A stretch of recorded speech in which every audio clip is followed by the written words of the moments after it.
மேடையில் வீற்றிருக்கக்கூடிய அனைத்து அன்பு உள்ளங்களுக்கும்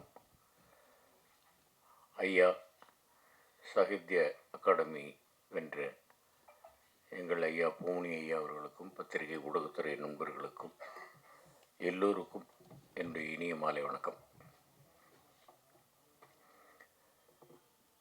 தம்பி வரதன் எனக்கு ஃபோன் பண்ணி சொன்னார், சார் இந்த மாதிரி நான் வரதன் பேசுகிறேன், சொல்லுங்கள் தம்பின்னு.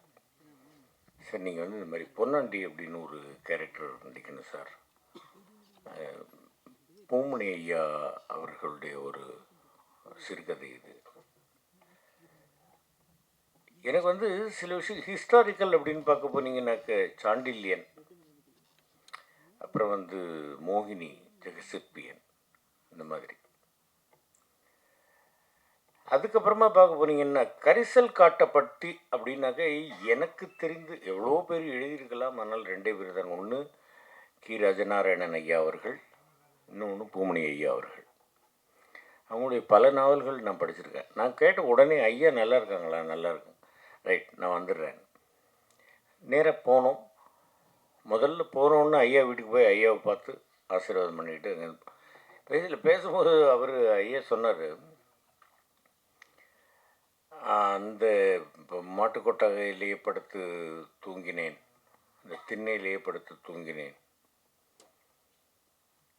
25,000 ரூபாய்க்கு ஒரு ரூம் போட்டு ஏசியை போட்டு நல்ல ஒரு பெட்டு போட்டு படுத்து தூக்கம் வரலன்னு என்ன பண்ணுறது. அந்த மாதிரி அந்த கிராமம் மிகவும் எனக்கு பிடித்திருந்தது. அந்த மத்தியானம் சாப்பிட்டுட்டு ஒரு மணி நேரம் கொஞ்சம் நேரம் அப்படி தூங்கிட்டு எழுந்து அப்புறம் நைட்டு. அப்போது இந்த கேரக்டருக்கு உயிர் கொடுத்திருக்கிறேன் அப்படின்னு சொன்னீங்க. உயிரோட்டமான ஒரு கதையில் நடிப்பது, நம்மை நம்முடைய உயிரை செம்மைப்படுத்தி கொள்வது, நம்முடைய நடிப்பை இன்னும் கொஞ்சம் நாம் கற்றுக்கொள்வது அப்படிங்கிறது தான் எனக்கு தெரிஞ்சு.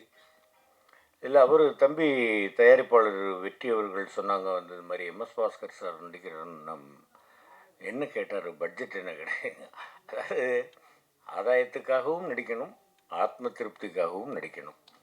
அந்த மாதிரி ஆத்ம திருப்திக்காக நடித்த பல படங்களில் இந்த கசிவு அப்படிங்கிற ஒரு படமும் ஒரு இது ஆக்சுவலாக இப்போ ஐயா சொன்னாங்க வெப்பம் குளிர் மழையில் நான் இதே மாதிரி ஒரு கேரக்டர் பண்ணியிருக்கேன்னு. இந்த கேரக்டர் உருவப்பொருத்தம் வேண்டுமானாலும் அப்படி இருக்கலாம். அதில் கொஞ்சம் கால்கள் வளைந்த மாதிரியான ஒரு கேரக்டர். இதில் கொஞ்சம் சின்ன வயசில் கட்டுமஸ்தாக இருந்திருக்கிறாரு. அதுக்கப்புறமா அவர் அப்படியே தனியாக இருக்கும் போதெல்லாம் இருக்கிறாரு. அந்த இன்னொரு காவல்காரரை கூப்பிட்டு அவர் பேசும்பொழுது இந்த மாதிரி 7 பிள்ளைங்களை பெற்றோம், எல்லாத்தையும் மண்ணுக்கு கொடுத்தோண்டா அப்படிங்கும் பொழுது சொன்ன மாதிரி இறந்த பிறகு நரகத்துக்கு போகிறது, சொர்க்கத்துக்கு போகிறது அப்படிங்கிறதெல்லாம் இல்லை. இந்த நரகம் சொர்க்கம் இது எல்லாமே இங்கே தான். எல்லோருக்கும் மனசுக்குள்ளே ஏதாவது நம்ம சிறு வயதில் அறிந்தோ அறியாமலோ பல தவறுகள் செய்திருப்போம். அது கடைசி வரை உறுத்து கொண்டே இருக்கும். அதற்கு நாம் மன்னிப்பு கேட்டுக்கொண்டே இருக்க வேண்டும் அப்படிங்கிறது தான். தவறுதல் மனிதனின் பழக்கம், அதை உணர்ந்தால் மன்னிப்பு கிடைக்கும் அப்படின்னு ஒரு பாட்டு இருக்குது. அந்த மாதிரி இந்த பொன்னாண்டி அப்படின்றவர் கடைசியில் அவருக்கு நினைவு தப்பிய நிலையில் அவர் செய்த பாவத்தை சொல்லவில்லை. அவரது ஆன்மா இவ்வளவு நாட்கள் அனுபவித்த தண்டனையை அதை குறைத்து கொண்டு அந்த கூட்டை விட்டு வெளியேறுவதற்காக அது சிறுவயதில் நடந்த ஒரு விஷயத்தை சொல்லிவிட்டு நிம்மதியாக இந்த கூட்டில் இருந்து வெளியேறி இருக்கிறது அப்படிங்கிறது தான் இந்த கதை மூலமாக நாம் தெரிஞ்சுக்க வேண்டிய ஒரு விஷயம். மேக்சிமம் தவறு செய்யாமல் இருந்து விடலாம். இந்த மாதிரி இனிமேல் யாரும் உருவாகக்கூடாதுன்னு சொன்னாங்க. இதான் நீங்கள் கற்கால மனிதர்கள் காலத்திலிருந்து இன்றைக்கி வரைக்கும் இல்லை, இன்னும் எவ்வளோ நாளானாலும் புண்ணியவான்களும் உருவாவார்கள், பாவிகளும் உருவாவார்கள் அப்படிங்கிறது தான். எல்லாருமே எல்லாத்தையும் பார்த்து திருந்திட்டாங்கன்னாக்கா அப்புறம் நாட்டில் ஏன் இவ்வளோ குற்றம் நடக்குது? நடந்துக்கிட்டே தானே இருக்குது. இப்போ மின்காலத்தில் எல்லாம் இல்லாத அளவுக்கு குற்றவாளிகள் பெருகுகிறார்கள். அரசாங்கமும் எவ்வளவுதான் ஒரு ஆளுக்கு ஒரு போலீஸை போட்டால் தடுக்க முடியும்? அந்த மாதிரி இல்லை.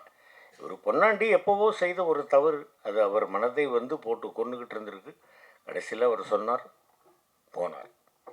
அந்த மாதிரி ஒரு அருமையான கேரக்டர். எனக்கு தினமும் போய் வந்து கேமராவுக்கு முன்னாடி நிற்கணும், ஷூட்டிங் அட்டன் பண்ணணும் அப்படிங்கிற ஒரு பேராசையெல்லாம் எனக்கு இல்லை. நல்ல நல்ல கேரக்டர்களாக இந்த மாதிரி வந்து எனக்கு தாருங்கள். என்னுடைய நடிப்பை இன்னும் நான் மெருகேற்றிக் கொள்வதற்கு எனக்கு உதவி புரியுங்கள் அப்படின்னு எல்லா விதமான தயாரிப்பாளர்களையும் இயக்குனர்களையும் நான் வந்து ரொம்ப வேண்டி கேட்டுக்கிறேன். தம்பி வரதன் அவர்கள் ரொம்ப அற்புதமாக வந்து இந்த கதையை வந்து பிரமாதமாக பண்ணியிருந்தார். வந்து டெய்லி வந்து சொல்லி காலையில் இந்த மாதிரி லொக்கேஷனுக்கு காலங்காலத்தால் போயிடுறது, 6 மணி 6:30 மணிக்கெல்லாம் போயிடுறது. அதே மாதிரி தம்பி ஒளிப்பதிவாளர் முருகன் அவர்கள் ரொம்ப அற்புதமான ஒரு ஒரு ஒளிப்பதிவாளர் இயக்குனர்.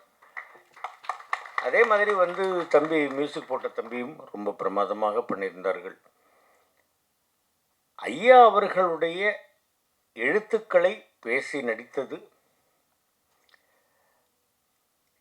எனக்கு நிச்சயமாக இது ஒரு தேசிய விருது அப்படின்னு நான் எடுத்துக்கிறேன். இந்த மாதிரி எல்லாம் வந்து ஒரு பெரியவர்கள், மிக அனுபவஸ்தர்கள், மிக திறமையானவர்கள், அற்புதமான எழுத்தாளர்கள், அவர்களுடைய எழுத்துக்களை நாம் பேசுவது, பேசி நடிப்பது அப்படிங்கிறது வந்து நம்முடைய இதயத்திற்கே ஒரு பெரிய மகிழ்ச்சி அளிக்கக்கூடிய விஷயம். இந்த மாதிரி வந்து ஐயா கொஞ்சம் நிறைய இந்த மாதிரி வந்து சிறுகதைகளாக எழுதுங்க தம்பி, நீங்கள் அடிக்கடி டைரக்ஷன் பண்ணுங்கள் வரதன், அடிக்கடி என்னை கூப்பிடுங்க, ஒழுங்காக நடிப்பேன். நன்றி, வணக்கம்.